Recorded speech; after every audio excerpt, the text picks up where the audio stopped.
So the way I kind of try to inspire people around me is first understanding what their main goal is. So identifying what's their biggest goal that they want to achieve and then the steps in order to get there. The reason why this is important is because this kind of goes into this next phase of trying to understand what's top of mind for them, meaning what challenges are they currently facing, what priorities do they have. Like for me, I really want to build a software centered around supply chain. So for me, the priority thing right now is to learn AI, a lot of different database coding languages, and just documenting my journey with that. So that's top of mind for me right now.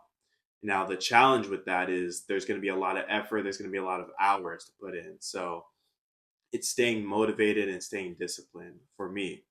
But when you ask someone this question, it's important to dive into, well, what's the challenge for them? What's the priority for them to really get these things done? Because everyone has different things going on, and you want to be empathetic, right? Because you want to understand their mindset, their perspective.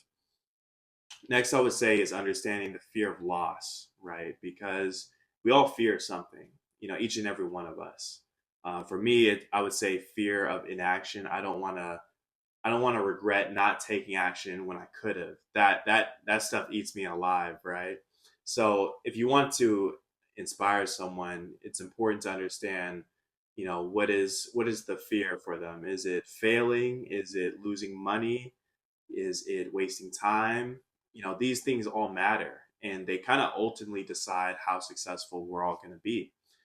And if you can relate to that, then you're going to be able to give them a new perspective on how they could see things. You can't make them do anything, right? But you could give them an insight onto how they can actually perform better, take on a challenge that's difficult for them. The last thing I would say is really just highlighting or understanding what that great reward is for them. If they want to make more money, that's great, but what for? Is it because they want a new place to live, a new apartment? Is it they want a new car? Is it that they want to, graduate grad school or something? These things are important because if you complete grad school, you get what, a diploma, a certificate. There's a great reward after this. If you get more money, you get a nice bank account balance, right?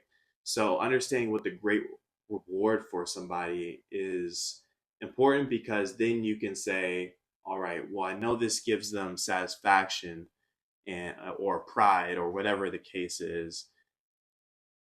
You can reference that when you're trying to inspire them or maybe trying to give them advice.